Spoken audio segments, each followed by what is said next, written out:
kiri di garis hitam juga.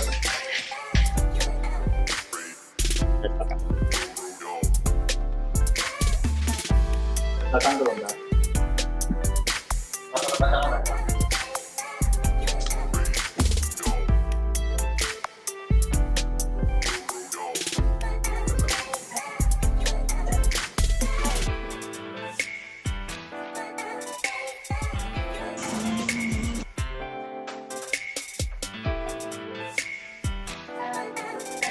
Gantian kacamata satunya.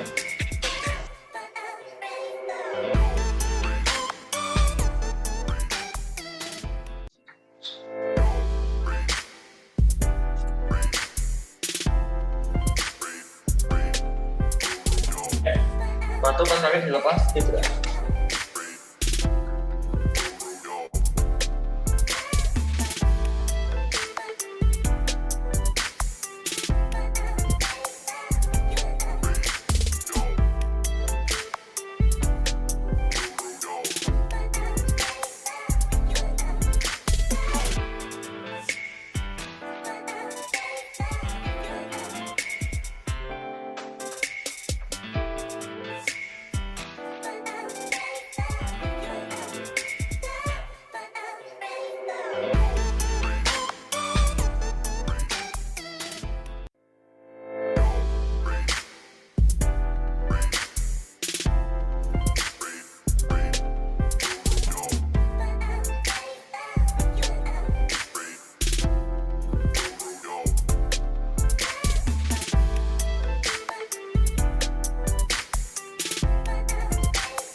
Lantai 7 ada yang positif hari Selasa terakhir masuk.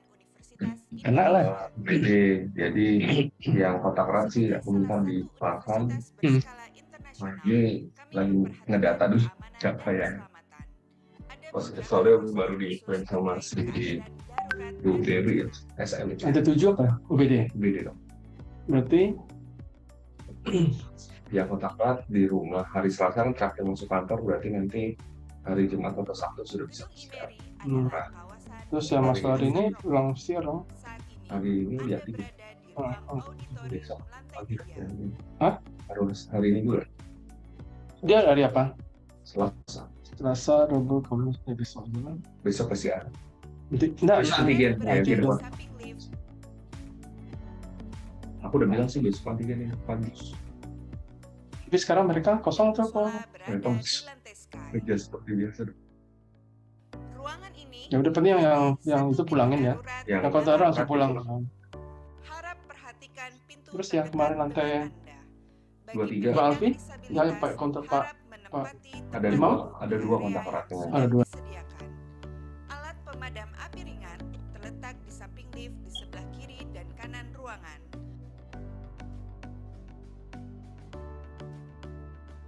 Alat defibrilator eksternal otomatis tersedia di lantai 1. Digunakan apabila terjadi keadaan henti jantung.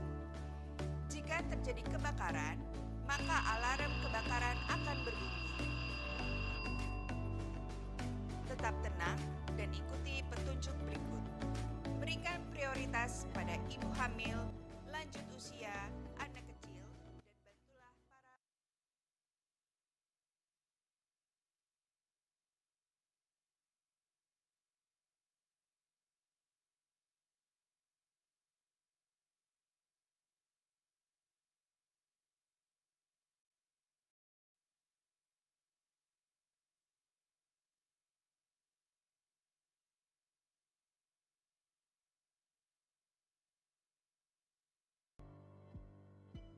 Sebagai salah satu universitas berskala internasional, kami memperhatikan keamanan dan keselamatan.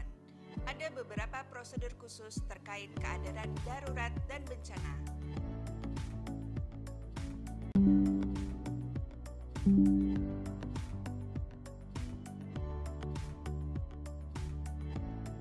Gedung IMERI adalah kawasan bebas asap rokok. Saat ini, Anda berada di ruang auditorium lantai 3.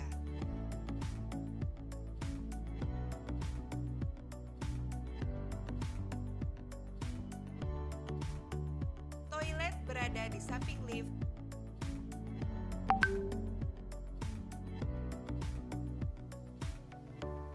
sekolah berada di lantai Sky. Ruangan ini memiliki satu pintu darurat di belakang Anda. Harap perhatikan pintu terdekat dengan Anda. Bagi penyandang disabilitas, harap menempati tempat duduk di area yang sudah disediakan. Alat pemadam api ringan terletak di samping lift di sebelah kiri dan kanan ruangan.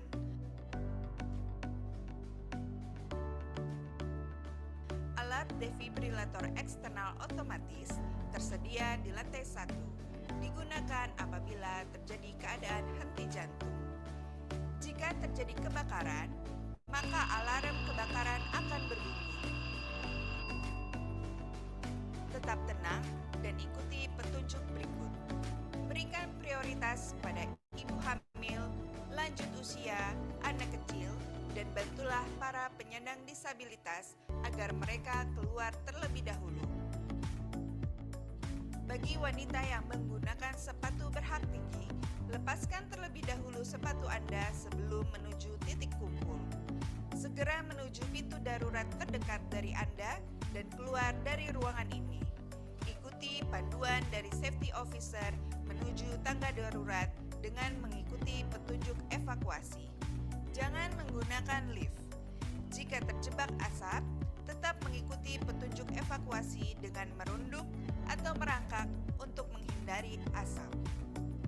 Jika terjadi bencana gempa bumi, tetap tenang dan siaga sambil tetap berada di dalam ruangan.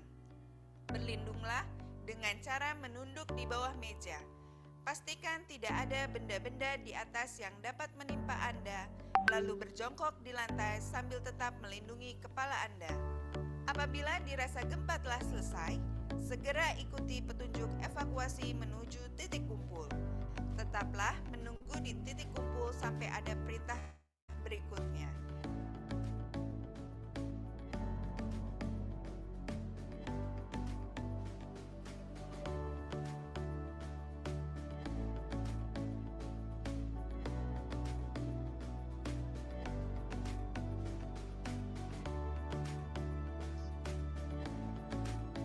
Jangan menggunakan lift.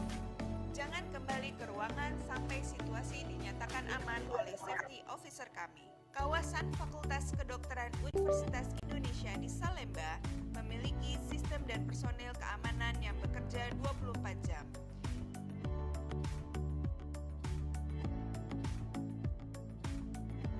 Jika terjadi huru-hara, mohon untuk tidak panik atau meninggalkan ruangan sampai safety officer kami masuk ke dalam ruangan untuk memberi instruksi evakuasi. Jauhi masa huru-hara supaya tidak menjadi sasaran kemarahan. Bila diminta untuk meninggalkan ruangan, biarkan lampu tetap menyala. Matikan semua peralatan yang ada dan bawalah barang-barang berharga Anda. Safety officer akan membantu Anda untuk menuju titik aman yang berada jauh dari tempat kejadian. Jika terdapat korban henti jantung selama aktivitas berlangsung,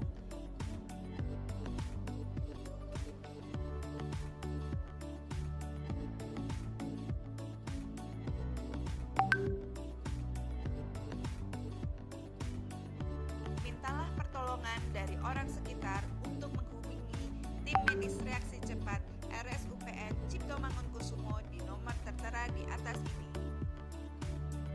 Kami himbau untuk selalu menghabiskan hidangan yang telah disediakan dan tetap menjaga kebersihan ruangan.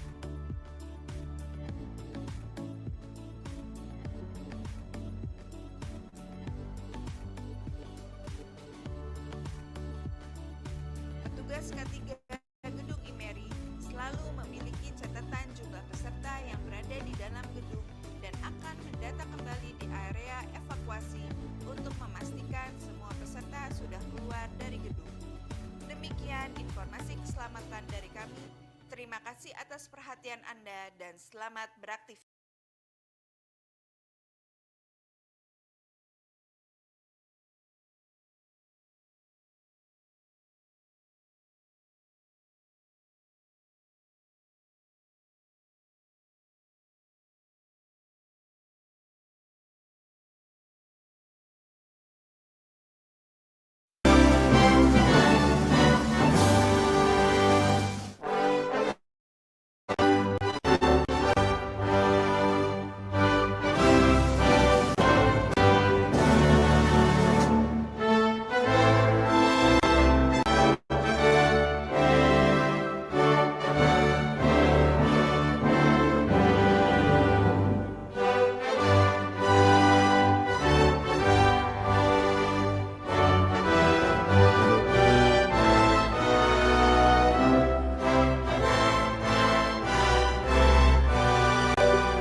Very good morning, ladies and gentlemen.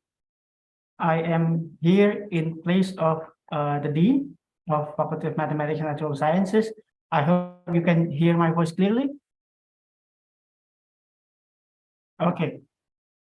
The Dean has informed me that he's very pleased to have the Exposome going on, and the Faculty of Mathematics and Natural Sciences is pleased to have been involved in this activity and is hopeful that these kind of activities can be expanded in the near future with collaborations and maybe in the future holding a different kind of events that we can participate and collaborate in more technical manner.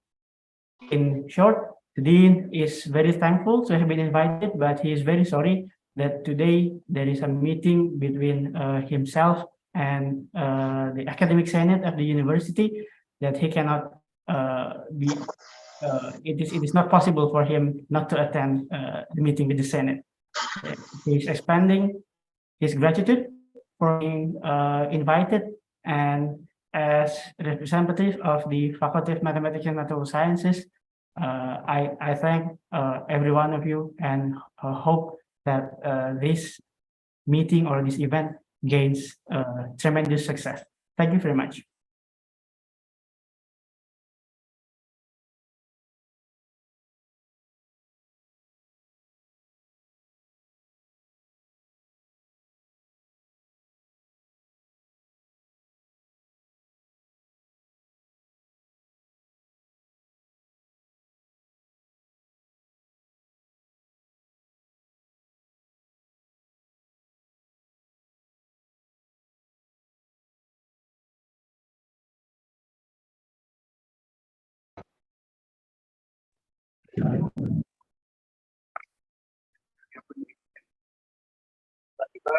Dan kita lihat pada hari ini juga menghasilkan karya dalam bentuk. Bapak Ibu sekalian, penulisan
Indonesian Medical Education and Research Institute Faculty Medicine, Universitas Indonesia. IMERI's architecture reflects modern works with a sustainable concept, implying a philosophy value, respond the axis, respect the history, and giving more for the city. The originators envisioned IMERI to create better healthcare and quality of life through disruptive innovation in medical education and research.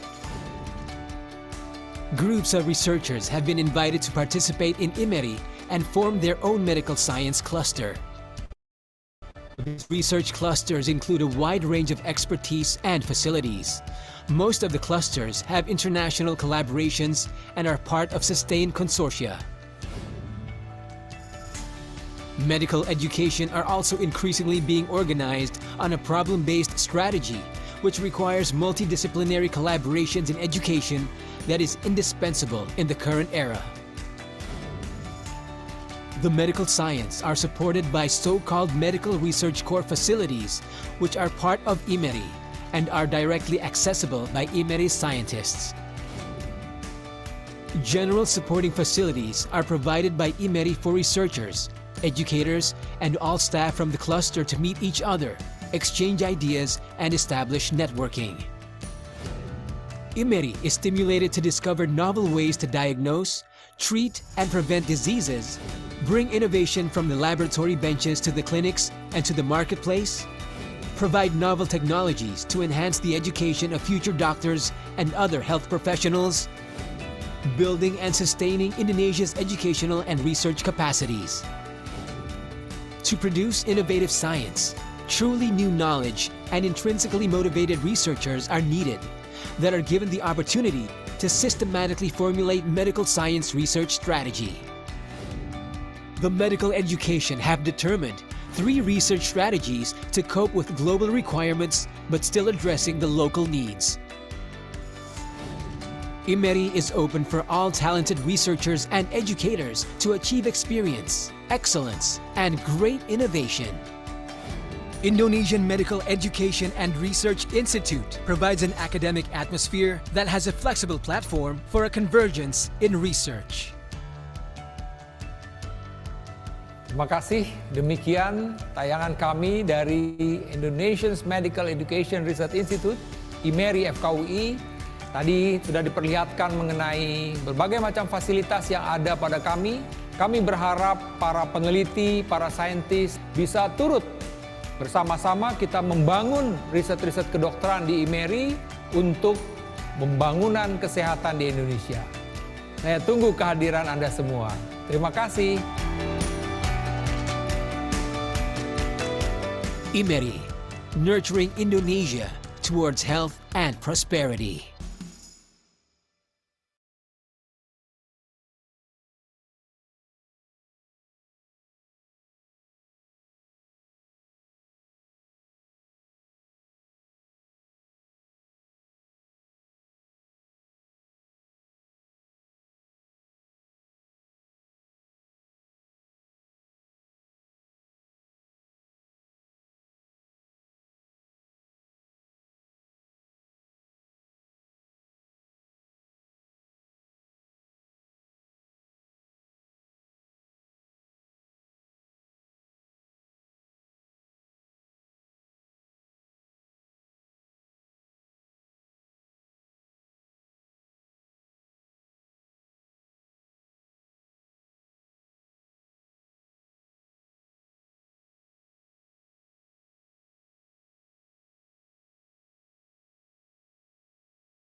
with toys. CDC estimates, for example, that 500,000 children between the age of 1 and 5 have blood levels of lead above 0.05 microgram per mil, which is also considered to be a level that's of concern. Of course, lead levels have decreased significantly since the banning of leaded fuels, but we're still getting exposures. We're getting exposures. We're getting exposures.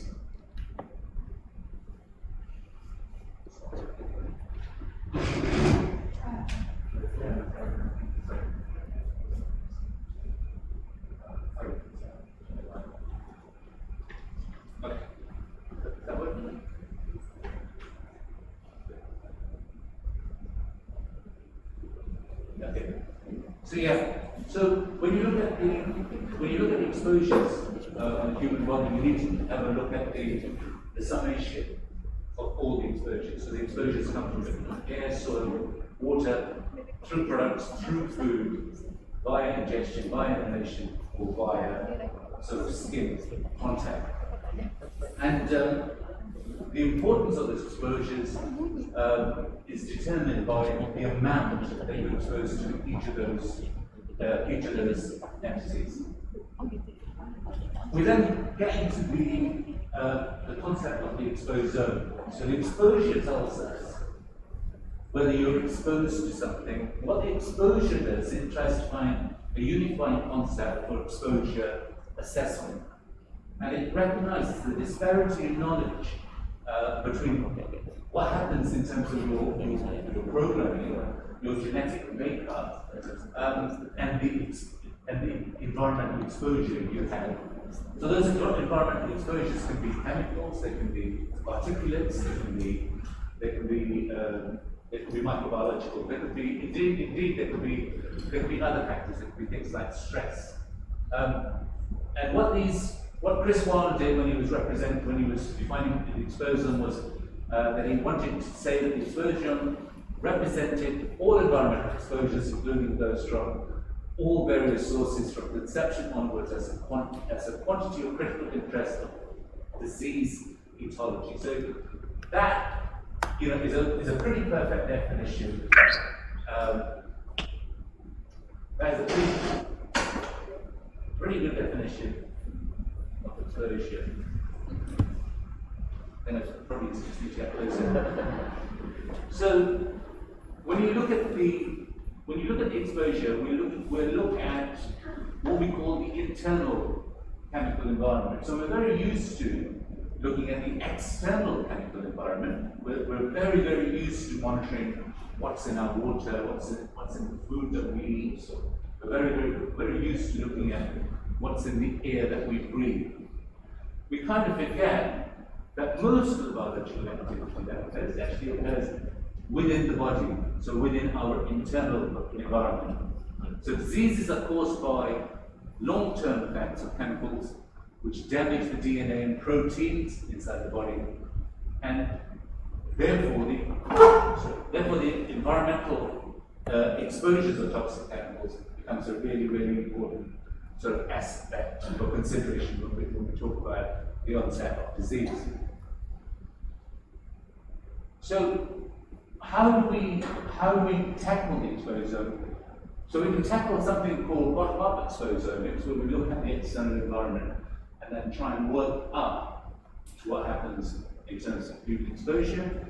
And we can also look at it in terms of top-down exposomics, where we try and look at the internal exposome, and we do that by measuring environmental or exogenous compounds that are present in the body, for example, in blood, in urine. We can have a deeper dive by looking at the analysis, say, of tissue in the body. So if you're looking at breast cancer, you can look at the tissue itself.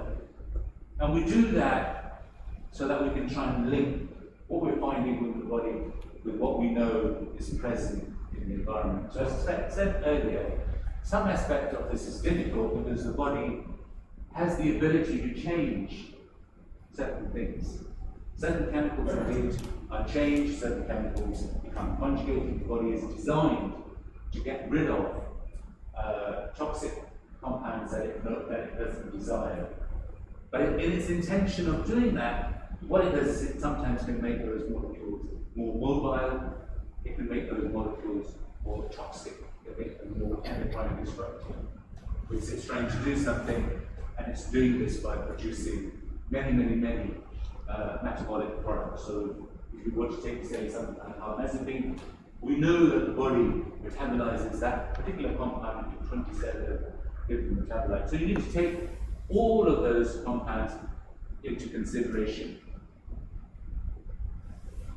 So if you look at the in utero exposure, and you may say, well, why look at in utero exposure? We want to look at it in utero exposure because the developing fetus represents a highly sensitive period of exposure to endocrine disruptors. This is when the programming of the newborn child is taking place. So this is when the highest risk is present in terms of the diseases that may occur that are not related to the genome. And one way that you can tell if a newborn, the fetus, is being exposed to chemicals, of course, rather than disrupt the fetus itself, is you can have a look at what's going on within the amniotic fluid. And this is important because the amniotic fluid continuously circulates through the fetal membrane. So you have a series of swallowing and excretion that is taking place in the fetus. This fetus is effectively swimming in a bath of thousands and thousands of chemicals which are coming to it from the maternal blood. So all those compounds that the mother is exposed to, and all of those metabolites that the mother is generating, plus all the toxicokinetics that is taking place with the recently developed child, who's all exposing this early human. And don't forget, at this very early stage, the defense mechanisms that are built into the liver are very poorly developed. So the fetus is being exposed to what we call the chemical insult, and this chemical insult is at its worst when the fetus is unable to protect itself.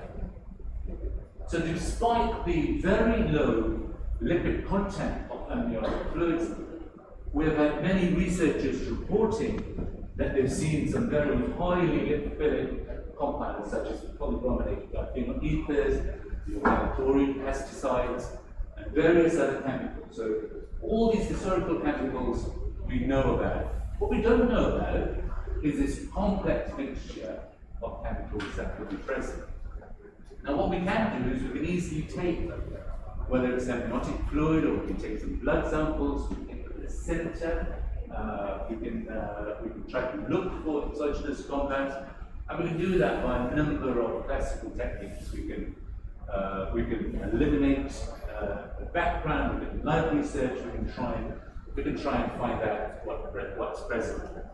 But as we delve into this information, we start to get overwhelmed by the information that is coming to us. We get so overwhelmed that we start to be unable to recognize what we're seeing because we're seeing too much. We're seeing perhaps thousands, tens of thousands of features that are appearing in the chromatogram. We have no idea what they are, and 95% of these remain a mystery to us, and even the 5% become very difficult for us to decipher. We can apply some very sophisticated chemometrics technique. We can use computer learning.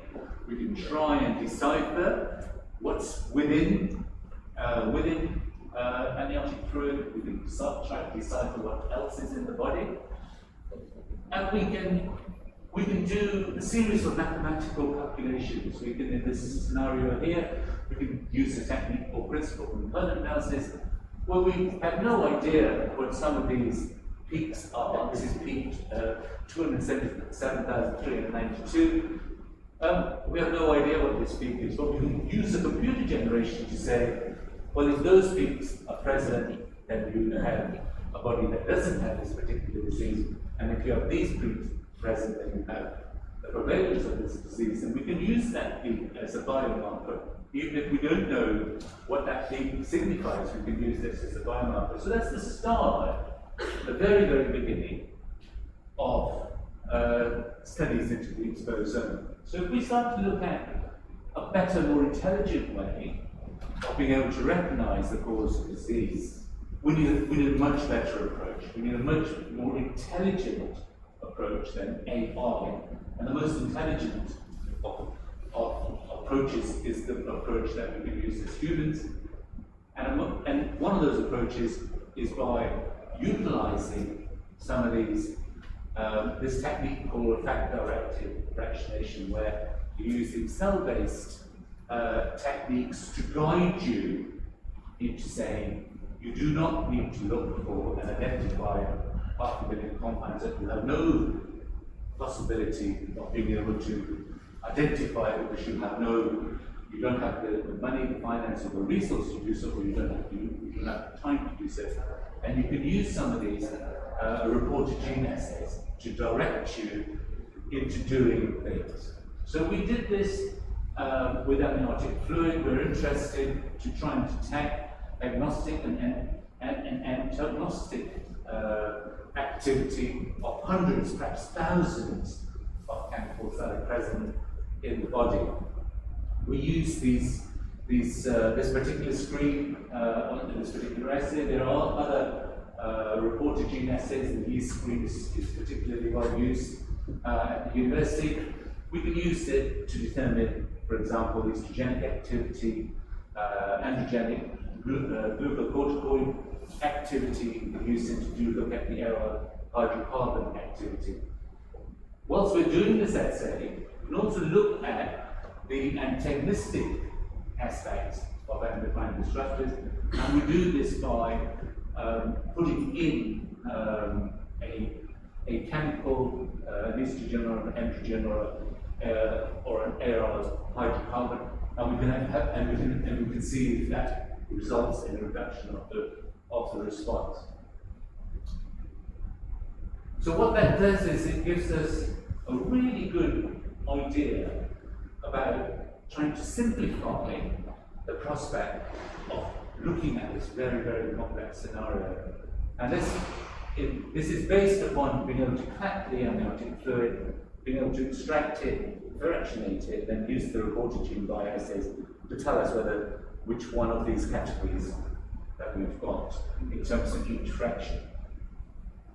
So this is kind of like the blueprint for how we would approach this.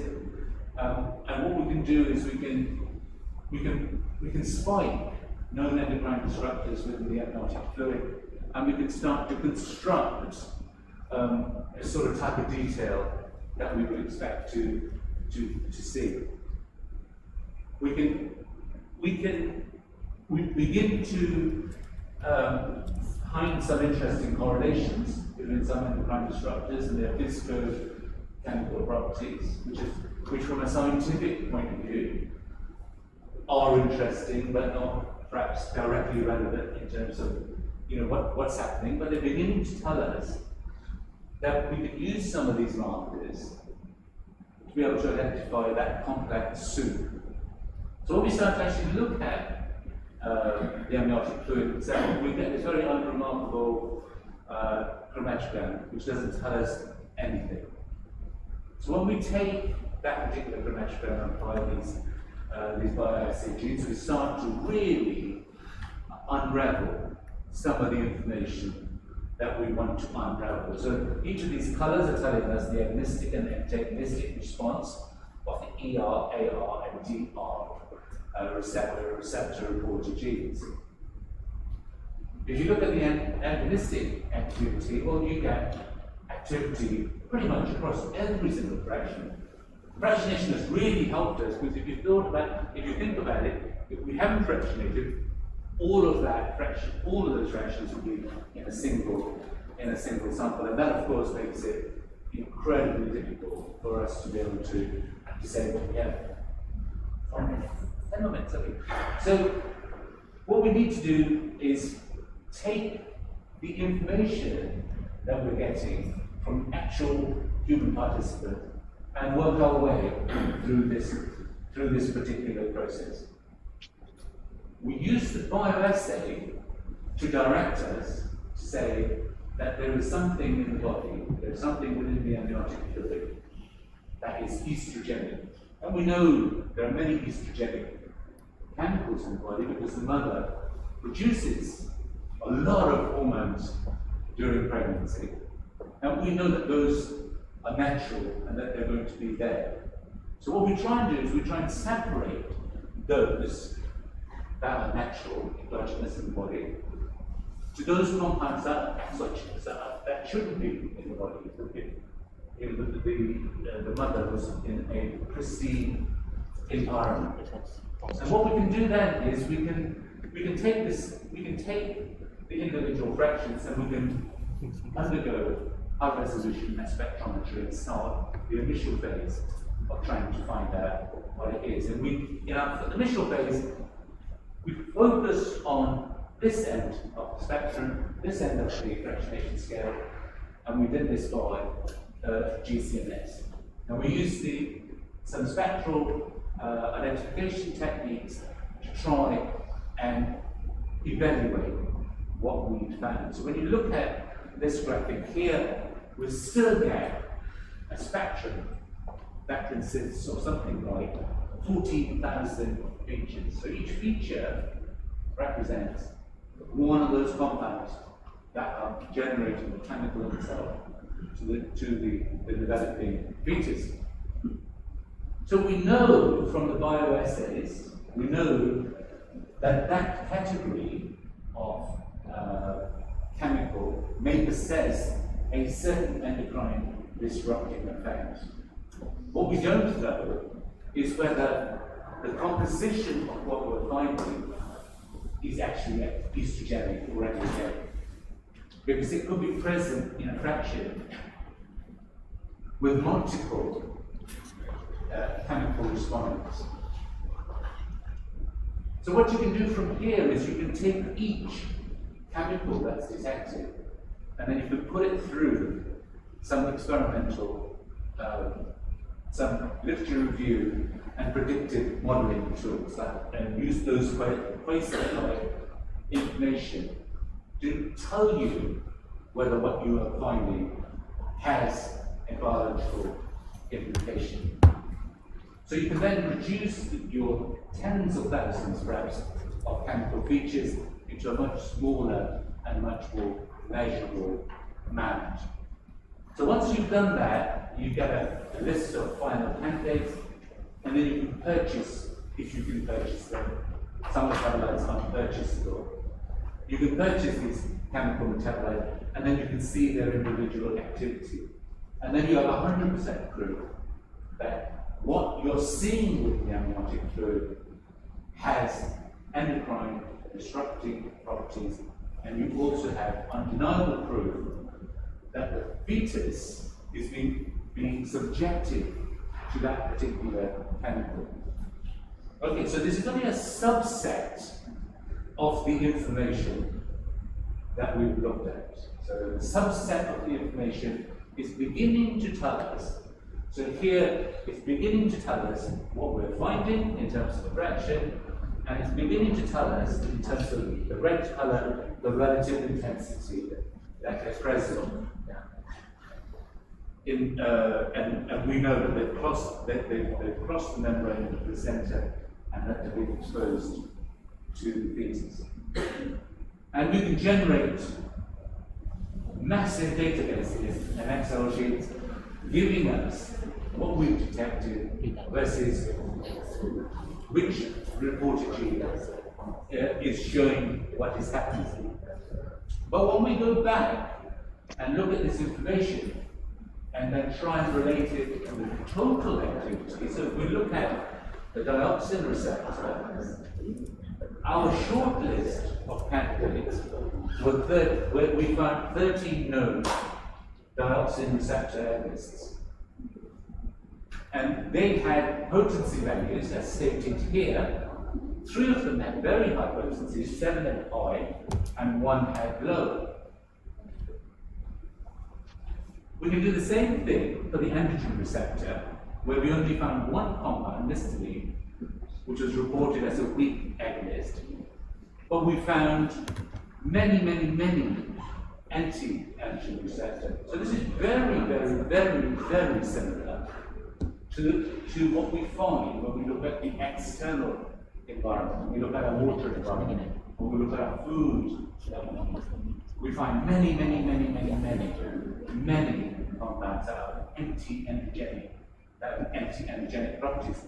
So that's really interesting, because what that's doing is it's relating our external environment to what is now the internal environment in the mother, and the internal environment which represents the amniotic fluid, which represents the internal environment for the fetus. Okay, so this is giving us really important information. And when we start looking at estrogenic activity, we found 15 compounds, all with fairly moderate to low estrogenic potency. We found 9 compounds with estrogenic anti-agonistic properties, again with relatively low reporter responses. So when you look at this, the mathematician in you will always say, hang on, so you presented a wide variety of bioassay responses, but you're only responding and only talking about dozens and dozens of compounds, and these dozens and dozens of compounds, how do they relate to the total activity that you usually found? The answer is the compounds that we detected in the first study only represent a very small part, in some cases only 5 or 10% of what activity that the fetus is exposed to. We did find 14,110 features in the fractions. When you eliminate the 3,243 features that originate from the gland, we are left with around 200 to 300 compounds, which we think are particularly significant. And when we take those individual compounds and do a reported gene assay, we find that there's perhaps about 100 or so compounds that we figure are particularly relevant and important for further study. So, what's happening with all the other activity that's within the environment of the fetus? So I'm not going to be presenting that today, but the next stage was to look at the non-polar fraction and the non-polar fraction, the polar fraction, and the polar fraction we begin to find really interesting compounds. So some of those compounds are things like pesticides, we start to find things like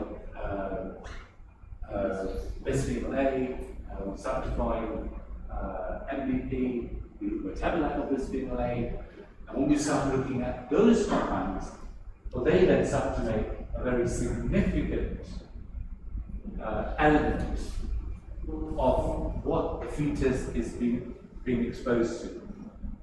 What we know now is that being able to find each and every compound that is responsible for these effects is going to take us a while. It may take us years, it may take us decades, it may take us centuries. But we need to be working on it. It's probably one of the most serious implications in human health that we're currently aware of. This topic is big. I think there's a lot of interest all over the world, and I'm hopeful that we can work with many of you in this room to try and uncover more and more about what's happening within our bodies. Thank you so much. Thank you. You can go back to your seat for a while, and we will invite the second speaker, and the second speaker will be Dr. Lim Jenko, PhD. So Dr. Lim Jennifer, occupational medicine specialist, master of occupational medicine PhD. He is a lecturer at Faculty of Medicine, KULIAH Wacana Christian University. He completed his medical training in KULIAH Wacana Christian University and advancing his occupational medicine education in occupational medicine specialist master and occupational medicine specialist, and also doctorate program in Universitas Indonesia. Dr. Lim is also an occupational medicine toxicology subspecialist as established by Indonesian College of Occupational Medicine Specialists. And Dr. Lim has also research interest in occupational toxicology. Now, Dr. Lim will deliver the topic of endocrine effects of pesticides in agricultural fields. So, Tim, you can play the video of Dr. Lim.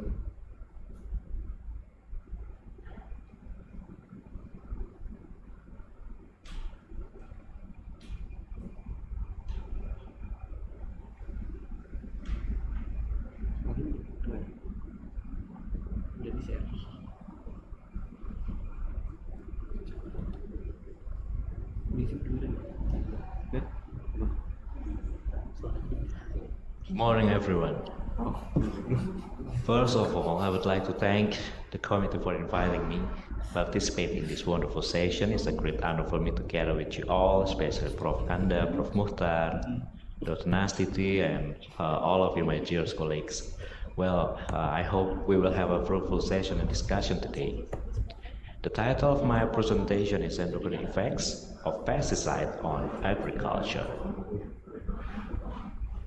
I have no conflict of interest to disclose regarding the material presented in this presentation. Well, I'd like to start with this beautiful scenery at the foot of Mount Sumbing, Central Java. Yeah.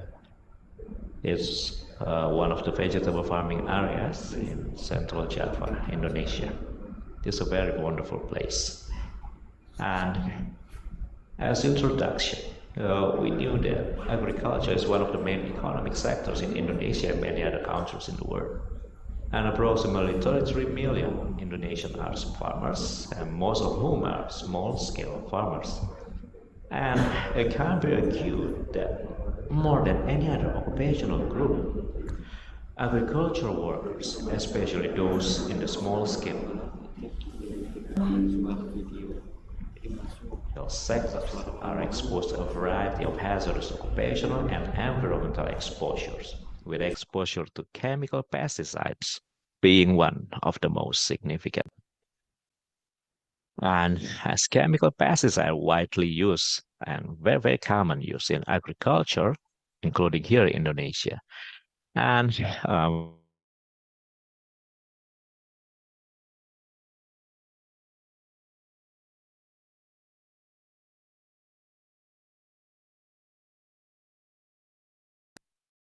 study has shown that pesticide handling, especially among smallholder farmers, is generally poor, as indicated by some indication here.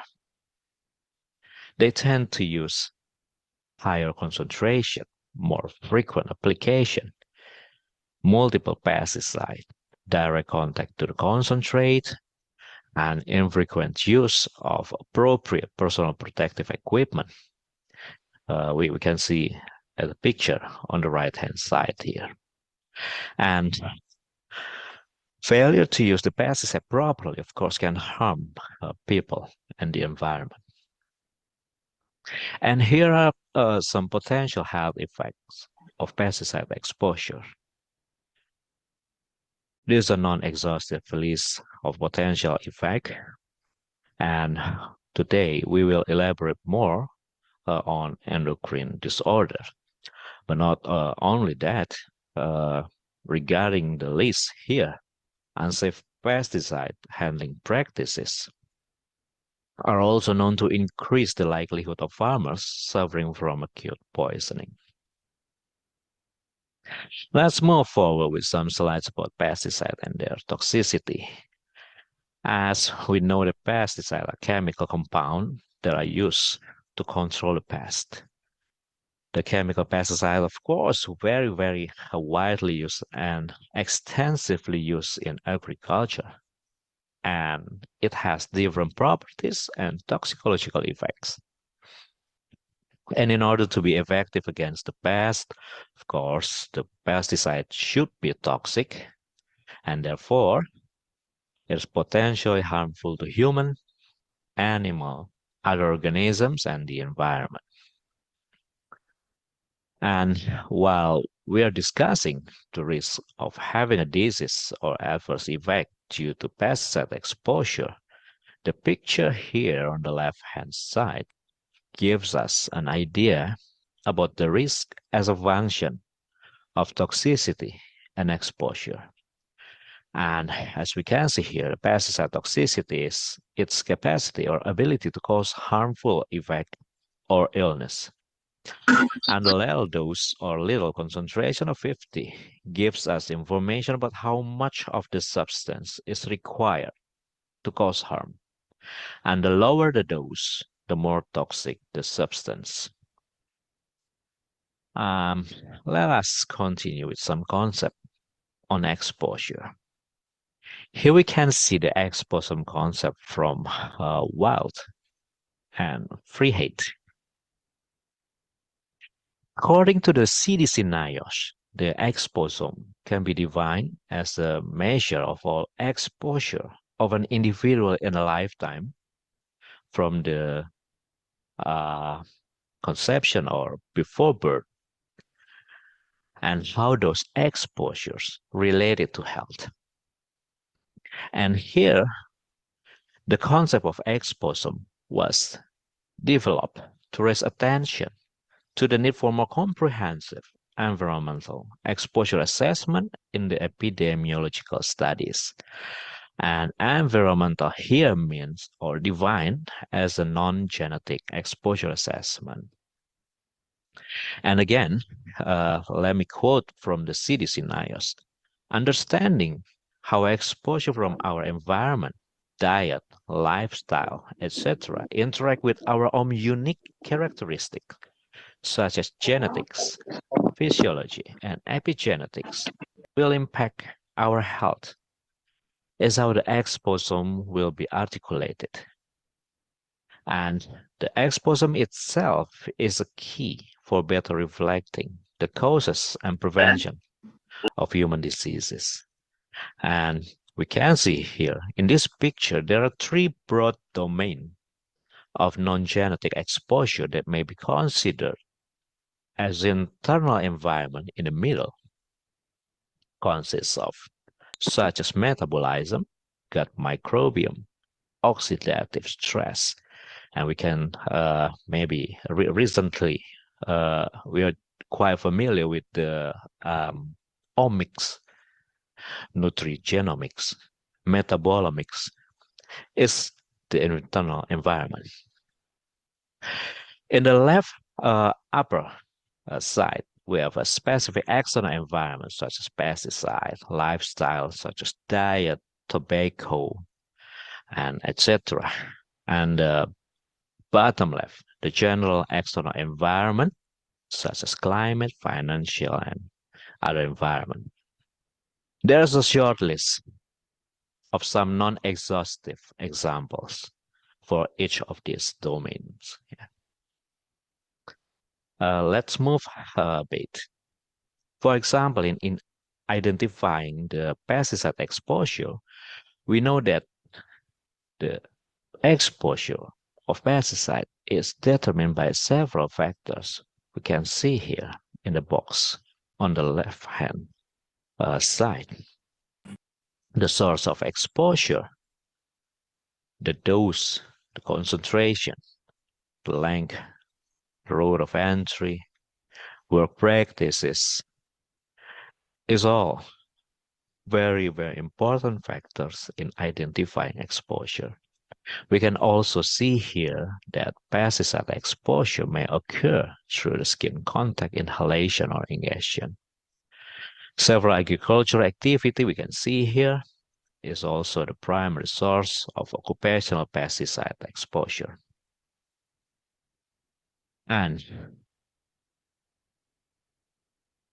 other considerations should be taken into account about the exposure on pesticide is that the chemical uptake should be considered in the exposure assessment. Chemical uptake due to occupational exposure can be reduced by some mechanisms such as the use of proper personal protective equipment. And in addition to occupational exposure, farmers can also be exposed to pesticide by consuming contaminated food. The food contamination is a serious problem as a high concentration of chemicals such as pesticides, if present in food, can pose serious health risks. We will hear a lot about this issue from Dr. Nastiti in the next presentation. And the amount of exposure is also determined by the bioactivation and detoxification or metabolism of xenobiotics. This is, if you can remember the exposome concept, there's a circle in the middle, the internal domain. This is the internal domain. That's the xenobiotic metabolism in the human body may be affected by several enzymes such as the paraoxonase 1, acetylcholinesterase, and for the genetic factors, the presence of genetic susceptibility through the existence of single nucleotide polymorphism such as CYP3A4, CYP2B6, or CYP2C19 genes should be taken into account. And the last but not least is the potential of exposure interaction. This is really challenging while we are talking about the exposure interaction. And now we're moving to look a little bit deeper into endocrine disrupting chemicals. Here's the short introduction on EDC, that the endocrine system is essential for life as it's composed of glands that secrete hormones, and hormones act as a chemical messenger that interact with the receptors as a specific targets. And this interaction lead to the control and regulation of several major functions and processes of the human body. According to the Endocrine Society, the endocrine disrupting chemical is defined as an exogenous chemical or mixture of chemicals that interferes with any aspect of hormone action. And there are some examples of EDCs here. We can see the pesticide. DDT may be already banned. We have chlorpyrifos, glyphosate here in Indonesia. And here is the list of known or suspected endocrine disrupting chemicals according to the beyond pesticides. Of course, not all pesticides in the BP's list are listed here, but as we can see here, there are several chemical classes such as carbamate, pyrethroid, and organophosphate. And the question is, we can find it here in Indonesia. And this is an easy answer, and the answer, of course, is yes, we find it here. According to our study into location in Central Java, chlorpyrifos is quite common as the insecticide of choice among vegetable farmers. And not only that, we have 7 others on the list. Mancozeb is one of the most extensively used fungicides in our study population. We also have lambda-cihalate, trimethamine, fipronil, and so on.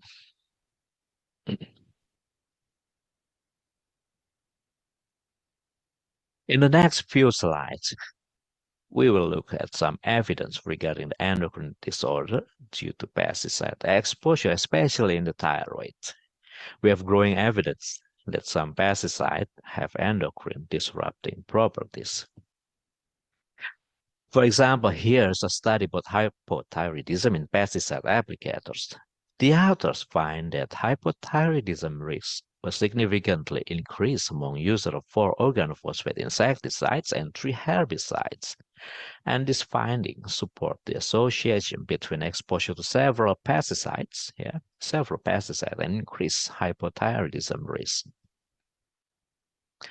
Another study is from the agricultural population in southern Brazil. The information on recent and cumulative exposure to pesticide was collected using the questionnaire, and the study participant reported the use of mancozeb, lambda-cyhalothrin, glyphosate, and paraquat, and they found that both short and long-term exposure to pesticide may alter thyroid hormones and male testosterone level. The next study is a very interesting study. Yeah, this is a very interesting study as several biomarkers were measured and analyzed. In this study here, the authors measured the concentration of several biomarkers of exposure, such as trichloropyridinol, TCPY, a metabolite of chlorpyrifos, isopropyl methylpyrimidinol, IMPY, a metabolite of diazinon, and the non-specific metabolites of organophosphates such as diethylthiophosphate and diethyl-D-thiophosphate in a spot urine sample from each subject. And they also measured the level of reproductive hormone and thyroid hormone, such as FT4, total T3, thyroid-stimulating hormone, testosterone, FSH. They determine it all. And another interesting point in the study is that they also determine the genetic polymorphism of PON1 gene, paraoxonase 1 gene, Q192R and L55M. The author then conclude that non-occupational exposure to organophosphate pesticide was associated with the alteration of reproductive and thyroid hormone levels, and some associations were greater among those who carry particular paraoxonase 1 gene polymorphism. The next study is about thyroid function among Brazilian soybean farmers. The exposure information is again collected through a questionnaire, and the author reported a wide variety of chemical classes of pesticides were identified. The most reported insecticide lambda-cyhalothrin, and to a lesser extent, they have chlorpyrifos was also reported, and as well as mancozeb, glyphosate, and paraquat. And the butyrylcholinesterase was measured as the biomarker of exposure, while several thyroid hormone was measured as biomarker of effects. A significant alteration of thyroid hormones was found, and butyrylcholinesterase levels were lower in the exposed group than in the control group, suggesting that farmers are exposed to a mixture of pesticide with endocrine disrupting properties. And in this study, several biomarkers of exposure, again in Brazil, several biomarkers of exposure and effect, including the blood cholinesterase activity, serum residues of organochlorines, pesticides, and the level of thyroid hormones were measured. And on the other hand, additional information of non-persistent pesticides was done by questionnaire. The interesting point here is that the past exposure of EDP's compound may still be detected, especially exposure to persistent pesticides such as organochlorine pesticides.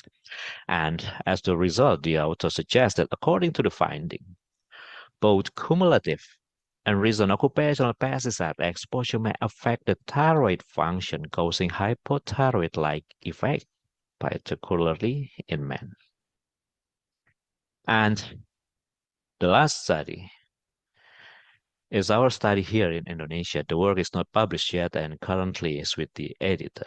And the purpose of this study was to evaluate the determinant of thyroid function as indicated by the concentration of thyroid-stimulating hormones among vegetable farmers exposed to chlorpyrifos. However, we found that they are not only exposed to chlorpyrifos, but the chlorpyrifos is their primary exposure. Almost all of our study participants here had their thyroid function within the normal range. And however, our findings show that this several determinants of thyroid-stimulating hormone concentration were found. Particularly, those with a higher cumulative exposure level of chlorpyrifos were associated with higher TSH concentration, indicating that our study population are exposed to agents with thyroid disrupting properties. And the similarity between some studies that we have discussed earlier and also with most epidemiological studies is that the studies only focus on a single or limited number of environmental factors. This similarity leads to important limitation that such study cannot fully understand the role of co-exposure and potential interaction effect for combined or multiple exposure to pesticide. And furthermore, we also see that several studies rely on self-reported agricultural activity from the participants. So the exposure estimation may have been misclassified randomly. Well, in the next few slides, I would like to discuss the little bit role of occupational surveillance and exposure assessment, particularly regarding the exposure of endocrine disrupting pesticides. The occupational surveillance is a program of medical examination and tests designed to detect early warning signs of harmful exposure. So, of course, we are expecting to discover early or small changes in health before advanced or severe damage occurs. However, today, the medical monitoring tests that accurately measure early health effects have only been available for a small number of chemicals. And for these purposes, a comprehensive occupational surveillance program should consist of industrial hygiene monitoring or environmental monitoring, the medical monitoring, as well as the biological monitoring when appropriate. I will elaborate a bit about biological monitoring that, according to the WHO, human biological monitoring is a method for assessing the human exposure to chemical or their effect or their susceptibility by measuring the metabolites or reaction product in human specimen. We have a biomarker of exposure, biomarker of effect, and biomarker of susceptibility. And here we can see some biomarker of pesticide exposure. For example, mancozeb, the metabolite is ethylene bisthiourea. We see earlier chlorpyrifos, 3,5,6,3 chloropyridinol or TCPY, and non-specific organophosphate metabolites as the evidence of chlorpyrifos exposure, for example. And here are some biomarkers of effect group according to the organ involved. That what I'm try to share with you here in this session is that while we are trying to identify or look deeper in the exposure than the role of the biomarkers, objective biomarkers here, the biomonitoring of exposure, the objective exposure of the objective effect is very important. The biomarker of effect here, for example, the nervous system, we can see the acetylcholine esterase or butyrylcholine esterase. We found it in the several study. Thyroid, reproductive hormone, and many more. And here also an example from biomarker of susceptibility that several genes can be considered as a biomarker of susceptibility of pesticide exposure due to their functional activity in the biotransformation process. And these are the example in our study here. The finding was supported that the CYP2B6 gene polymorphism is important enzyme in CPF metabolism. Individual with higher CYP2B6 expression are more susceptible to exposure due to higher chlorpyrifos oxone formation here. And we found a typical monotonic dose response curve here in our study, for example. And if you remember, earlier I mentioned that those with higher cumulative exposure level of chlorpyrifos in our study were associated with higher TSH concentration. And however, what is so interesting about the EDC, in particular EDP, is that the response or effect may be greater at lower doses than at higher doses, and therefore non-monotonic dose responses are common. I quote the statement in 2012 review by Vanderberg et al. We conclude that when non-monotonic dose response curve occur, the effect of low doses cannot be predicted by the effect observed at high doses. It's quite challenged, right? How low is low and how high is high, and what we know. I mean, what I know so little. So there's a lot to explore. And as the closing remarks, there's a growing evidence that some pesticides have endocrine disrupting properties. And however, to date, it is not possible to eliminate the use of chemical pesticide, and therefore exposure controls should be considered. And characterizing the exposure-disease relationship is challenging, including those caused by endocrine disrupting pesticides. And the last one is that the epidemiological studies are limited by methods of exposure measurement. Therefore, new technology, methodology of biomonitoring or tools to measure internal and external exposure should be developed and validated. And that's all. Thank you for your kind attention, and I look forward for a collaboration with you all, dear colleague. Thank you again.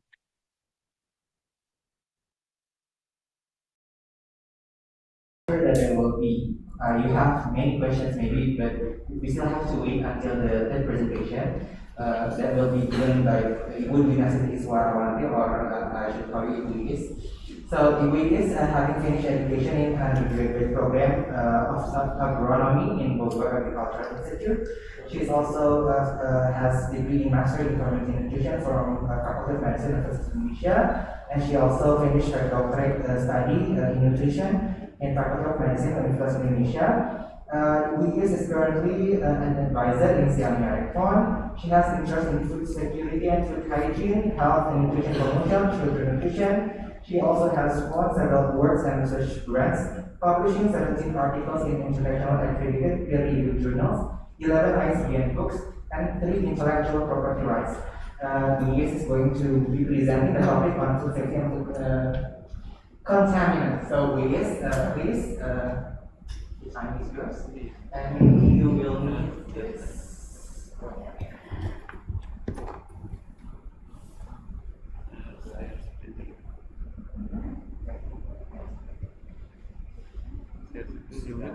Maybe you can put Ibu's slides on the screen. Thank you, Dr. Mansan, for very kind introduction. Very good morning, ladies and gentlemen. I'm Prof. Kenda, very inspiring lecturer from his ability. And also Prof. Mukhtar, good morning, and also colleagues in the Zoom.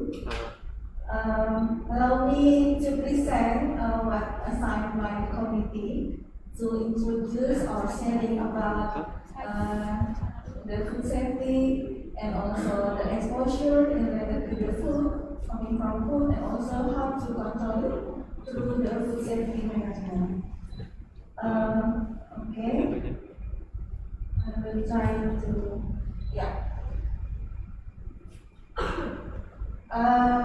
these are the outline that I would like to share to you. Perhaps some of you are already familiar with, but maybe Prof. and I will know further.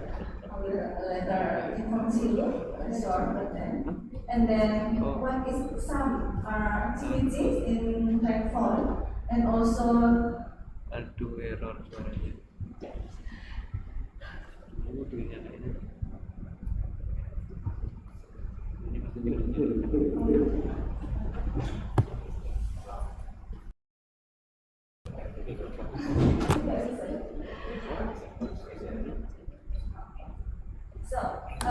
from Canada and also from friends, actually this is our current office.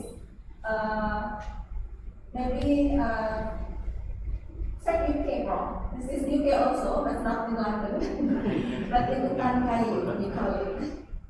Yeah, this is beside this building in Kayu, we also have a laboratory in this campus area, in the very part of this campus, close to department or nutrition department. So perhaps in the future we can also visit our office. Okay, so just a glance about Chamber. Xiaomeo, Southeast Asia Minister Education Organization, and our center called Center in Food Education is one of the 26 special centers which is focusing of course in food education. Actually, our center is kind of intergovernment organization which is established in 67 when I was born actually. And this center have been mandate to promote the empowering the people in Southeast Asia. And our vision is to be excellence, the center of excellence, empowering human research development, input and nutrition in Southeast Asia. And actually our host is quite varied. We also, in the first time we established, we actually under the medical school of Business and Asia, but currently we are hosted by Ministry of Education. To bring our vision and mission,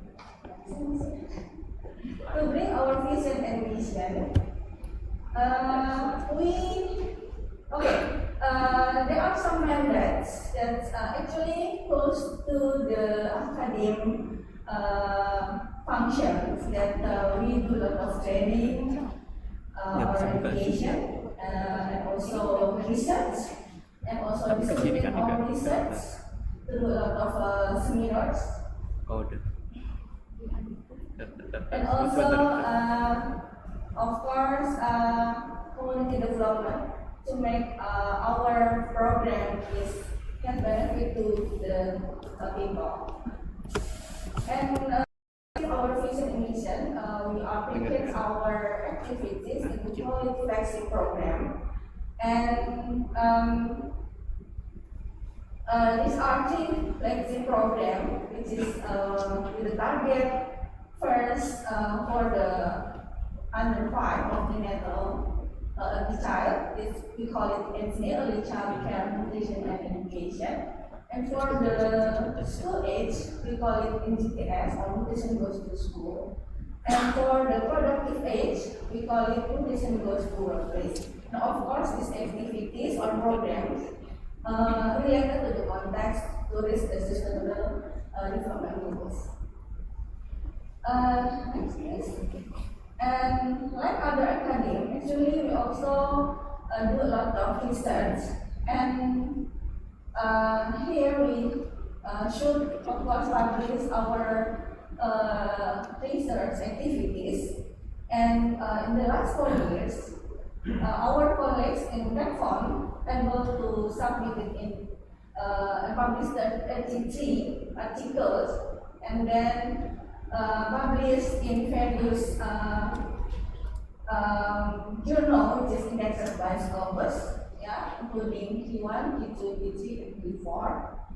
And the area of the research is about nutrition policy and program, which is really close to our mandates, mostly. And then the others is food safety and food security, nutrition and disease, genomic, other best practice related to nutritional assessment.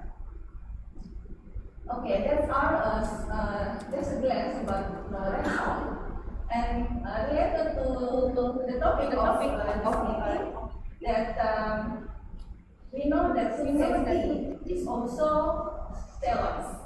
We know that to ensure safe is need to be empowerment of the people. Yeah. We know that safe food is human right, but until now, this is still a major global public health challenge.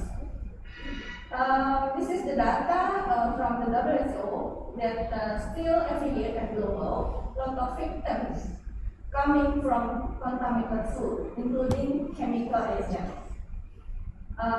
600 million people fall ill, yeah, lost 33 million daily, yeah, so it actually can be reduced and prevented.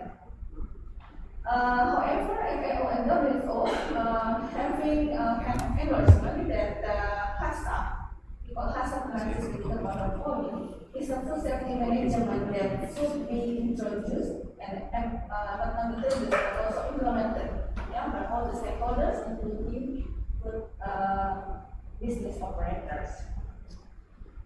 Okay.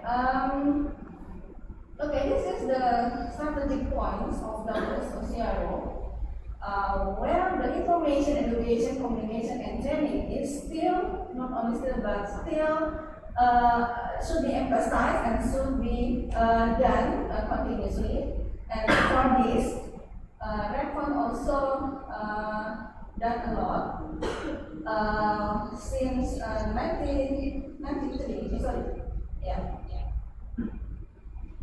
1993, we do capacity building for institution and health professional in Southeast Asia for about 2,000 health professionals already empowered about safety and to prevent the contaminated food, so we can reduce foodborne disease and global.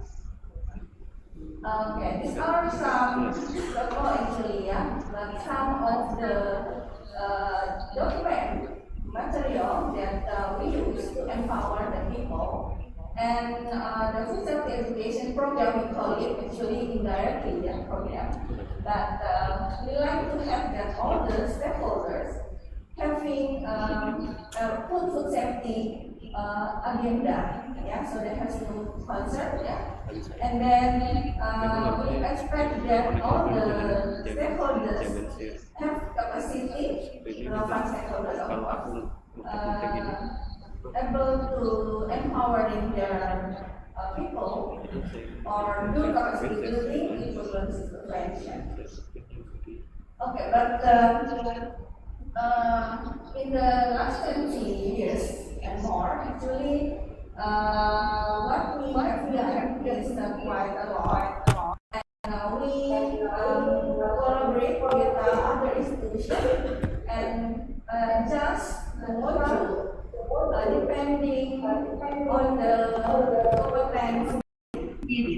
That's why you can see that we have our target. Professional, which is mainly our target, and collaborating with the Education Department in Indonesia, but also we having other stakeholders, policymakers, regulators, and managers, and also food handlers, yeah, so that all the foodborne disease can be prevented at the best level. And the program also adjusted and developed, yeah, not only offline. Actually, before COVID, yeah, the pandemic of COVID, we already did online, and through development of our main module and try to accredit it by the Ministry of Health, and it's more needed or necessary for the human research development in Indonesia. Okay, we having some actual research, but related to this today topic, there are some actually that may be related with the previous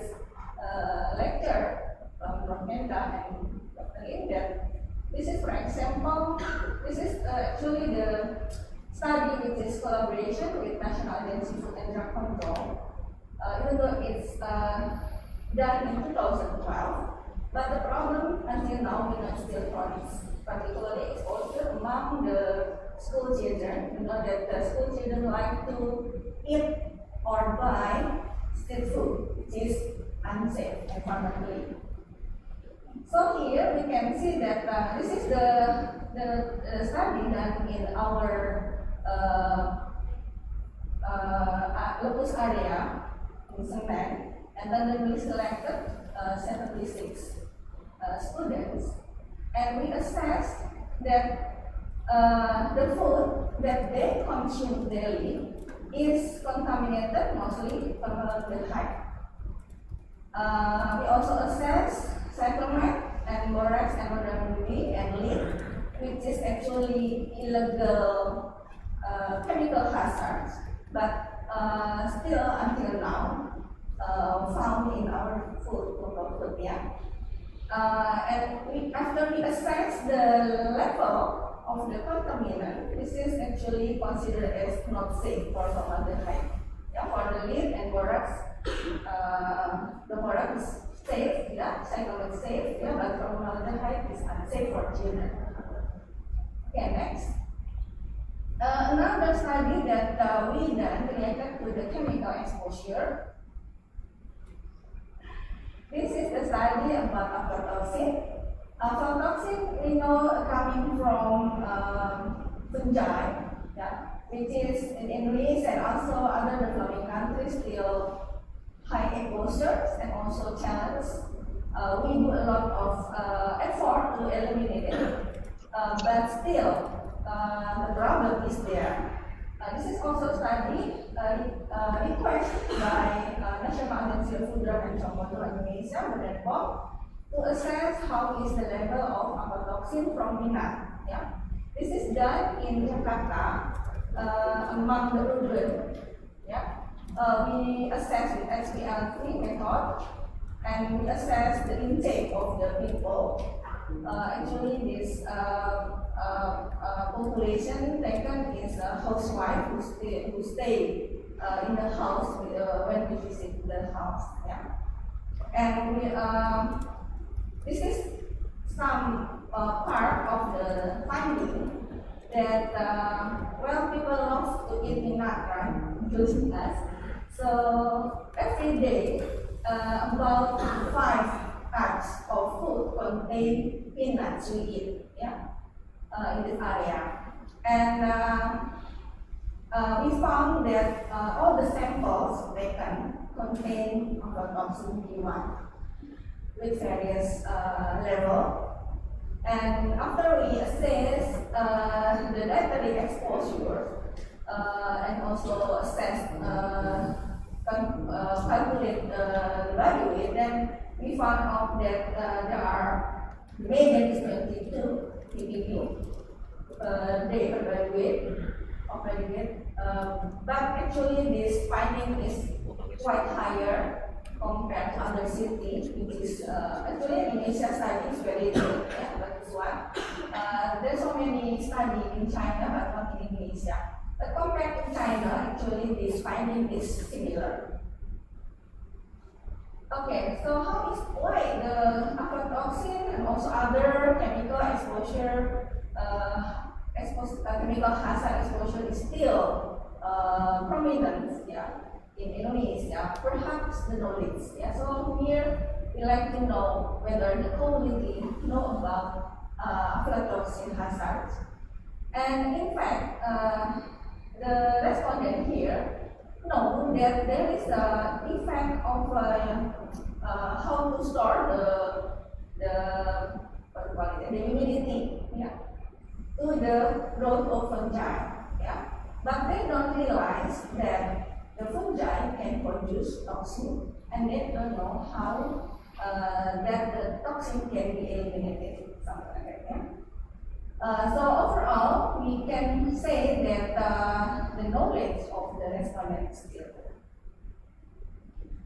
Okay, so if we know that the exposure is there, then we actually really even though the study perhaps is simple, yeah, but this is very necessary to us to as the health professionals to identify and assess the risk and also publish it or inform it to risk manager, or in this case can be the government or can be also in the institution that is depend on the who will manage it. Yeah? And this we as an institution or academy should expose this finding, even though actually this kind of sometimes in Indonesia kind of conflict, yeah, to promote unexpected finding. Yeah, but it is actually good for us in the future to reduce the problem in the community in the future. Okay. Next. Sorry. Next. As I mentioned earlier, that hazard is one of the concept that promoted by FAO to be used by not only consumer but particularly food business operator.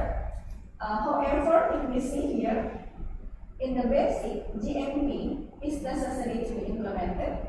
That's why empowering the people on how to practice hygiene, to practice prevent the contamination of food is very necessary. Yeah, so that it can be reached by, of course, training, yeah, and also communication and verification. Okay, later on, we can see next. Okay, so hazard is a system which is already endorsed long time. However, in Indonesia is very limited still implementation. And hazard is scientific based. Yeah, we need kind of data to verify whether our control measure is effective, yeah, with the specific of the hazards. Yeah. Also, training, yeah, to make a commitment and how to document properly is necessary.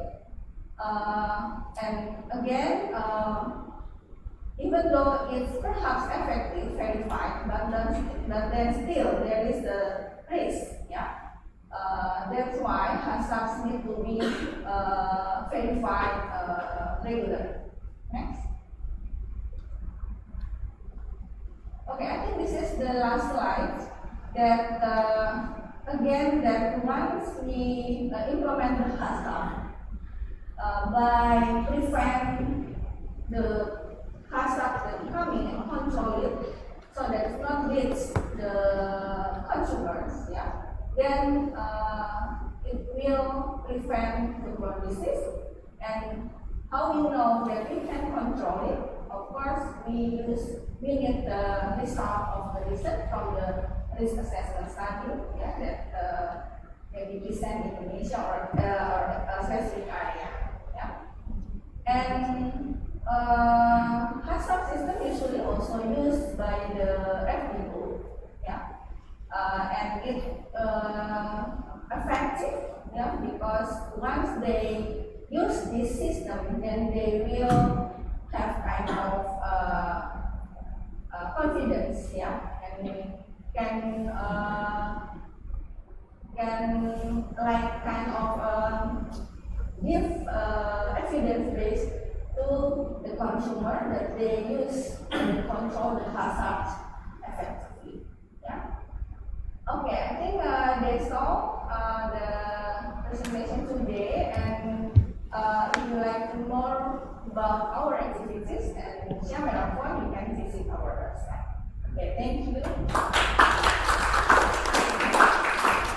Thank you, the interesting presentation.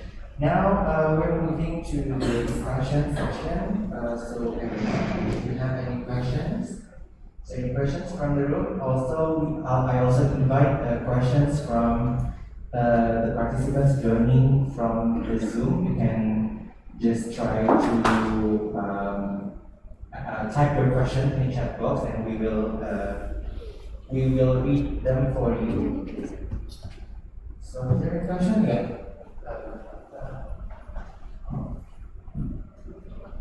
Oh yeah. Maybe this can move to in front of the class. Please state your name and also where you're from and to whom the question is directed. And also invite Prof. Kanda and also Ibu Ikis to join me.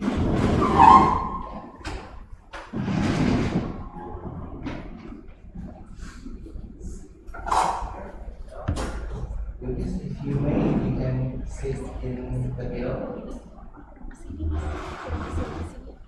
Okay. So the first.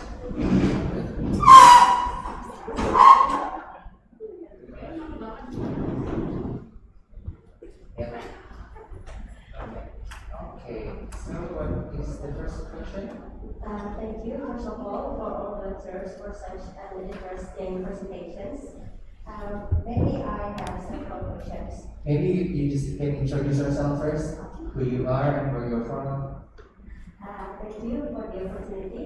My name is Ki, and I am the resident of occupational medicine specialist here in Faculty of Medicine University of Indonesia. I have several questions here. The first one will be to Dr. Dwi. I'm very interested about formaldehyde found in tofu, and it is quite high. It ranges for several hundreds. I would like to know in what way this formaldehyde can contaminate the tofu found in the children. Is it from the tofu itself, or maybe from the oil, or the flour? And is there any further research regarding perhaps if it's from the tofu, so it is basically unsafe too for the households in India. So I would like to know more about that. The second question, perhaps for Dr. Lim and Professor, regarding the non-monotonic dose curve. I am very interested about that and the mechanism behind it. Maybe Professor and Dr. Lim can explain it. And about the bioassay that Professor already discussed for us earlier, is there any possibility, Professor, that this NMDC curve can occur in the internal environment, whether it's in the baby or maybe in the mother's environment? Maybe something like that. Thank you. Thank you, Dr. Rati, for the question. So, for the first option, I would like who is you want to answer first? I think it's for formaldehyde. Okay, thank you. Thank you, Dr. Oki, for the question. Well, actually, even though we do food safety education for the more than 20 years, but formalin is assessed as formaldehyde. Still relevant to be discussed, yeah, and challenged for us. Yeah, thank you. As a mother, of course, we want to here, formaldehyde is assessed in badan form in laboratory, and then the sample is coming from food which is eaten, consumed by the children. So after the children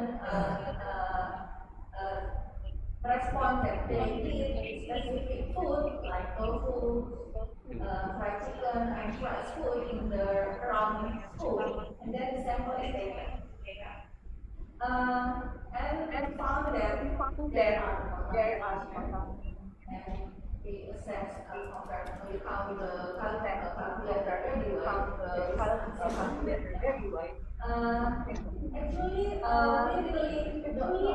we really come from that. We suspect that the So the vendors, the street vendors, they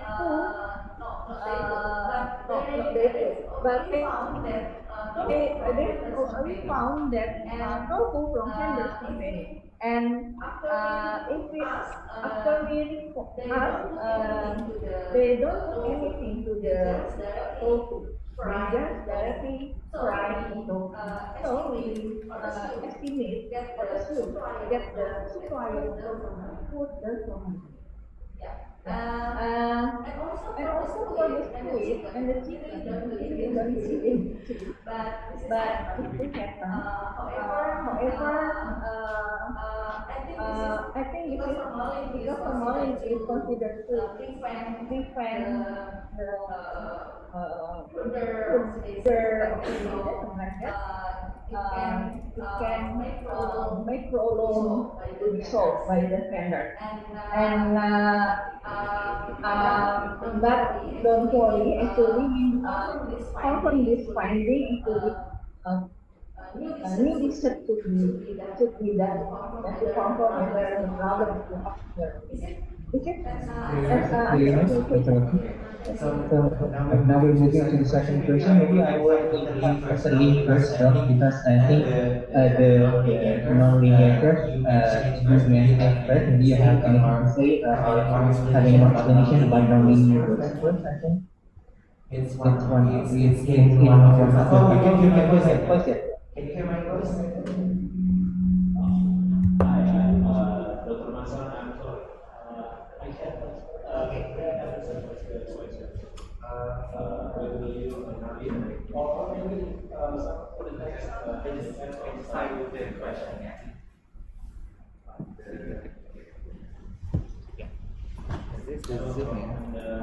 Hello, nice to meet you. Yeah, thank you.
Traditionally, we are expecting that the higher the dose, it will lead to high response. However, according to the review of the Panama Act, also in the several epidemiological studies, they found that the interesting about the EC is that non-monotonic dose response are common. So the effect in the low doses may be higher than in the high doses. So if maybe the linear will be like this and the non-monotonic will be reverse U or in the U shape, that's the possibility of the linear dose curve. I hope this answers the question. Thank you. Thank you, Dr. So, Prof, do you have anything you want to say about those? And also, maybe you can also comment on the answer to the question about the biostate. Yeah. So that's absolutely a textbook answer on effects you can, the strange effects you can see.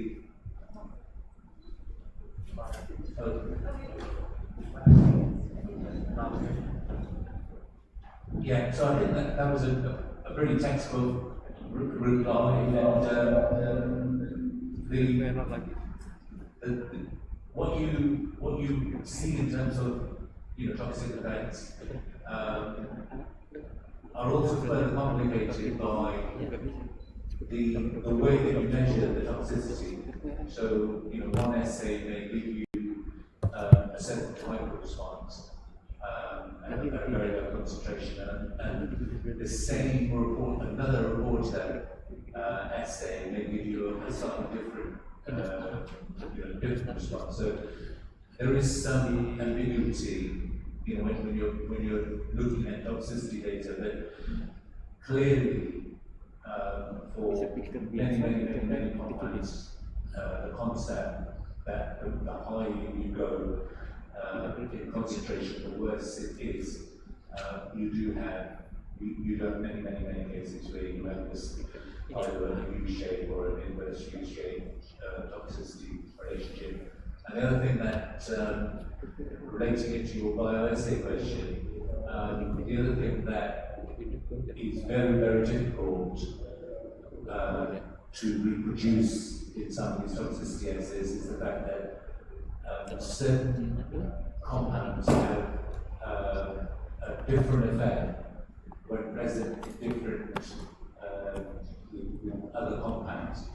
So the effect of one compound, for example, if you're looking at one single pesticide and you put it through bioassay, you're looking at it in terms of its its estrogenic potency, and you put the next one in, and then you put the next one in, and you put the next one in, one at a time. You may have 5 different pesticides or these things that have 5 very equal responses, and when you put all the 5 together, you expect 5 times the response. And sometimes you don't get 5 times the response, sometimes you get 50 times or 100 times the response.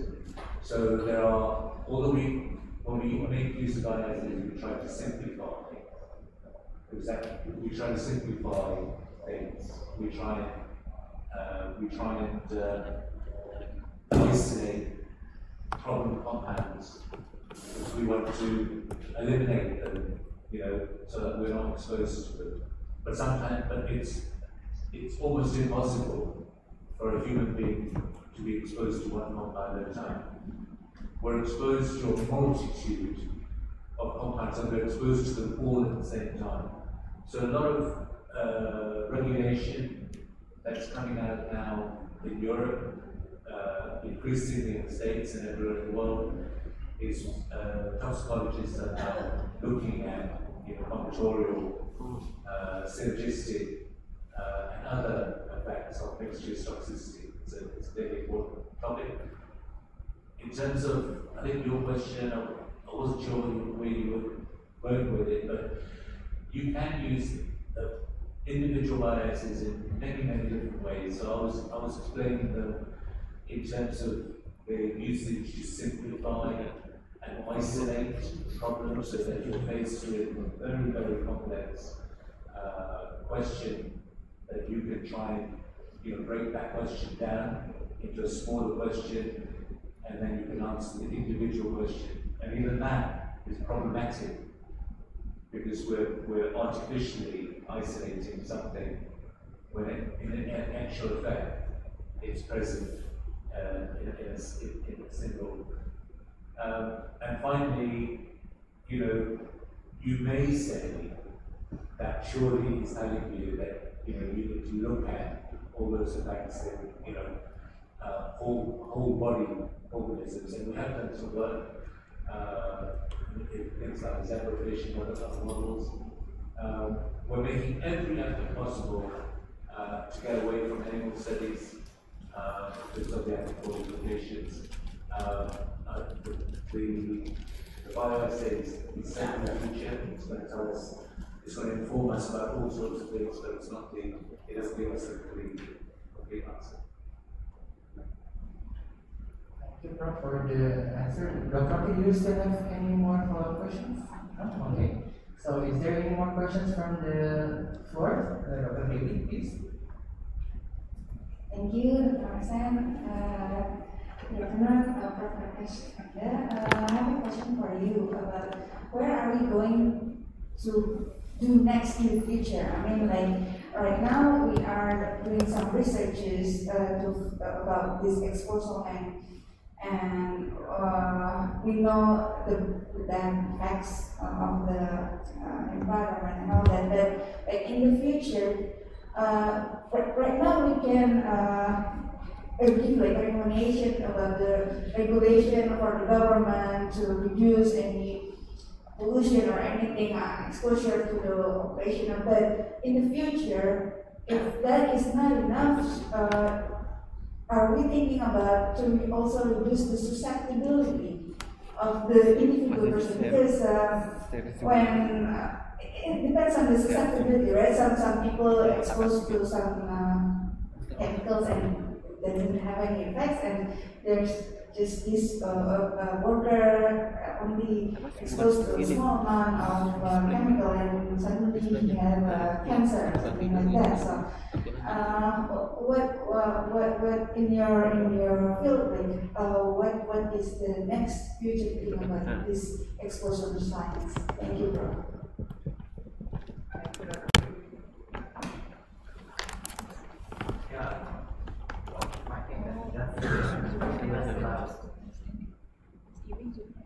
So, yeah, I mean, it's a very good question. You know, how can you solve a problem?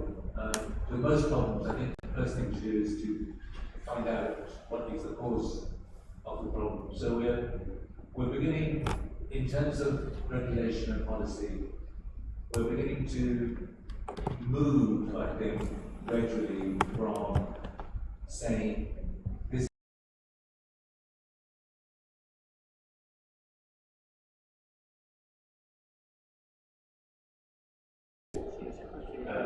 used to say it a long time. So if we live in the UK is now a service economy, Bangladesh a textile economy. You have different parts of the world with different environments. So I think the first part of the question is to do with finding from a local perspective what your populations are exposed to and trying to determine why they're exposed to those. Is it occupational? Is it due to high population density? Is it due to pollution from activities? Once you isolate it, where the problem is, and that problem can either be some of the talks that came this morning, it could be the food that we're eating, it could be the water that we're drinking, it could be the air that we're breathing, it could be all of those together. And then trying to tackle with some evolving technology. So in Europe we have the North Framework Directive. Historically, what we've done is we've given the responsibility for reduction based on consent for things that we know. We're beginning to realize that there are so many things that we don't know, that we don't have consent for those. So various governments and various corporations, they will do things to restrict what's consented, but what we need to start looking at is what's not consented. And there's just so much work being done at the moment on plastics and pesticides because we're exposed to those every time we drink a bit of water, a plastic bottle that is in it, every time we eat some food, how that food arrives. We're seeing some really high levels. And some of what I talked about this morning about early exposures, this is also the period when the human is at its most vulnerable. So we've seen in Northern Europe, almost 2 decades ago, that they banned bisphenol A in toys. A similar scenario hasn't happened elsewhere in the world. They have limits on lead in toys. Children, if you have young children, you'll know that the first thing the child does will give the new child, they will put it in their mouth. So we're going through a real learning process in terms of, the start is the exposure. I think all of us talked about, we need to understand exactly, what we've got in the environment, what we've got in our food, how we're eating it. We talk about that in our external environment. We're still learning. We'll still be learning at least, for the next decade, probably for the rest of this millennium. And then gradually we're beginning to look at the internal environment. And when we can match the two, that, we can then try and make some sense of where our regulators and our policymakers are making the wrong decision. So they're making many wrong decisions, and they make those based on economics, and politicians are also under pressure to grow economies. But those decisions, need to be balanced with the fact that, some of the talk earlier about the cost implication of people having to go to hospital. If you balance everything out, I'm not a health economist, I work with many health economists. It's a really, really interesting conversation. If you need to, with the exposome, it's not a subject for one person, it's a subject for multiple people, for the whole community of people to get together and say, well, my specialism in health. So this part of your specialism can solve that. So I think, complex question that needs probably a good afternoon to answer. Thank you. Very much, Prof, for the answer. Dr. Ray, do you have any follow-up questions? So is there any more questions from the floor or from the chat box? Maybe the PCA can help me finding out whether is there any questions from the Zoom? Maybe we can, Prof, I think this one is directed to Prof.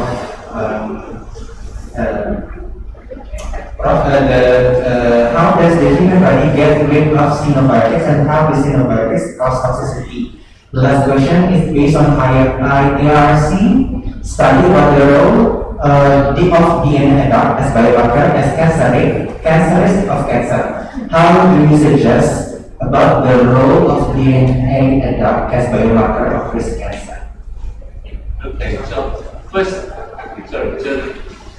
the first question I think is relatively simple. The body has a number of mechanisms. The primary mechanism of eliminating xenobiotics is through the liver. So the body sees a chemical and it regulates the amount that should be in the body, whether it's endogenous to the body or exogenous to the body. So when you take a painkiller, for example, the liver will go through some metabolic stages. It will conjugate that particular drug. It will make it more water soluble, so that it becomes easier for it to dissolve and be eliminated through the urine. It will also undergo various other processes, hydroxylation and various other processes. Most of those generate more water-soluble species. It's designed really for the body to regulate what's in there. Clearly, we're exposed to an awful lot of toxins which don't in its entirety get eliminated. So this is why if you do long-term studies of humans, you'll find chemicals in our hair, you'll find chemicals in our nails, in our skin, you'll find chemicals also in very significant quantities accumulated in the liver itself because of the fat composition that the liver had. In fact, you'll find them all over the place. So if you're taking medicine, neurological disorders, you'll find brain tissue will contain this. Simple answer, the body is designed and it's very resilient for most things to try and get rid of the poisons you eat. If you didn't have those mechanisms in your body, you wouldn't survive very long at all. We also have the microbiome, there's billions of beautiful subspecies that are in our body that we would struggle to live without. They also, where they're host, they become an incredibly important part of our battle against chemicals. They will, as soon as you're born, I think your body is sterile about a minute after you've been born. Bacteria invade. We think of them as, don't think of them as invasion. Think of them as being actually, incredibly variable. Some things that you can't do without. So that's how the body deals with them. In terms of the adverse sides of it, is that invariably some things the body can't deal with. So those things will accumulate in the body. There are many studies linking cancer, diabetes, and other things with what you eat, where you live, what your environment is. Clearly, your genetics plays a key role. With these hormones accumulate in your body, you can almost do some relationships with disease. When you go on a fast, those chemicals get released as you lose weight, and many other interesting features. In terms of the biomarkers, you can use biomarkers in all sorts of contexts. If you want to, for example, if you want to know whether you're being exposed to, you're ingesting large amounts of plastics, for example, you may use an pesticides or as a biomarker of plastics exposure. You may use some more generic markers if you wanted something. If you wanted to look at in the total markers, we talked about bioassays. There's lots of immunoassay test kits. We don't have hospitals, legal providers, especially the public sector, don't have access or the money to afford to give those to every single person. But if you look for them, you can find more markers than you can think of. They're very substantial and very useful for researchers like us who are trying to isolate different issues. For the answer, so is there, I think due to time constraint, we have to finish our the discussion section. So thank you, Prof. and also Bugis and also Dr. Lim. Dr. Lim, thank you. And as the closing remarks, I would like to conclude that people are exposed to multitude of external exposures from consumption models, be it from daily lives or occupational exposures. Some of the exposures have well-established evidence of health effects, but many are still in question. Exposome studies may help in discovering the correlation of those unknown exposures and what they do with the human body. And with that, I give back the microphone to the Dr. Phil. Thank you, Dr. Master.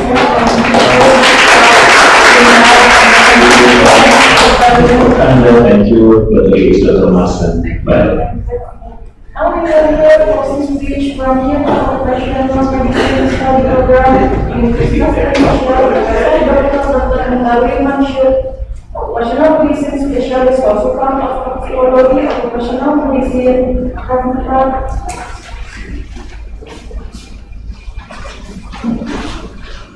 Well, thank you very much for the great meeting today. Thank you, Assalamualaikum warahmatullahi wabarakatuh. Very good morning, and it's still morning. Morning spirit. Yeah, for all of you, Professor Skanda has delivered his idea for our new and refreshing knowledge of exposome science, and he has lot of experience about this. I think this meeting is just started for all of us to conduct the collaboration in the research, training, education, as well as for the community development and capacity development. Dr. Lim has shown that pesticides has very significant effect to the health. With thousands, as Rakesh mentioned, of the potential hazard, and if we talk about the toxicant and the diseases, it is related to what we call as dose-response relationship, but it's not really simple, because many exposure ambient monitoring is not the answer, because toxicant will come into our body not only from inhalation, but it can be ingestion, absorption, skin absorption, I think. And Rakesh mentioned about the exposome science, and this approach will help us to more quantify the exposure. And I think Uli is mentioned about how food contaminated food is also significant, and it can be neglected for considering the effect of the toxicant to our body. Again, it is a really good start between the University of Indonesia and Brunel University through the IMERI, Indonesian Medical Education and Research Institute, to make collaboration, especially in environmental and occupational toxicology, and we may start from today. Thank you very much, Rakesh, for your kind attention and your sharing. And you know, two speakers from UK, one from Yutan Kayu and from United Kingdom is not here, but from West Jakarta is will be able to join us because of the morning situation in Jakarta. Thank you, Dr. Lim, and thank you for I probably close with thanks God, Alhamdulillahirabbil alamin. Wassalamualaikum warahmatullahi wabarakatuh.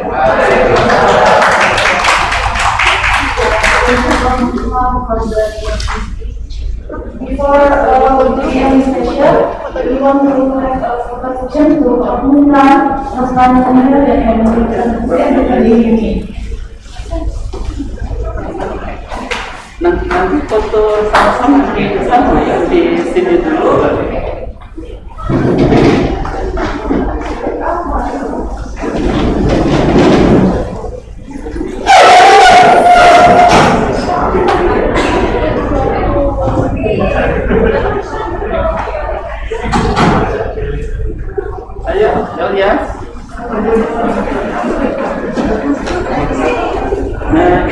KULIAH kita.